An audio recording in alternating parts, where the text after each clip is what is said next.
16 лет, село Ударное, Белогорский район, Республика Крым. Враги сожгли родную хату. Михаил Исаковский. Враги сожгли родную хату, сгубили всю его семью. Куда ж теперь идти солдату, кому нести печаль свою? Пошел солдат в глубоком горе на перекресток двух дорог. Нашел солдат в широком поле травой заросший бугорок. Стоит солдат, и словно комья застряли в горле у него. Сказал солдат: встречай, Просковья, героя, мужа своего. Готов для гостя угощение, накрою в избе широкий стол. Свой день, свой праздник возвращения тебе я праздновать пришел. Никто солдату не ответил, никто его не повстречал. Только теплый летний ветер траву могильную качал.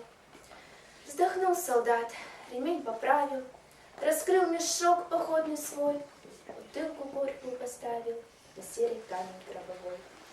Не осуждай меня, Просковья, что я пришел к тебе такой. Хотел я выпить за здоровье, а должен пить за упокой. Сойдутся вновь друзья, подружки, но не сойтись вовеки нам. И пил солдат из медной кружки вино с печалью пополам. Он пил, солдат, слуга народа, и с болью в сердце говорил: я шел к тебе 4 года, я 3 державы покорил.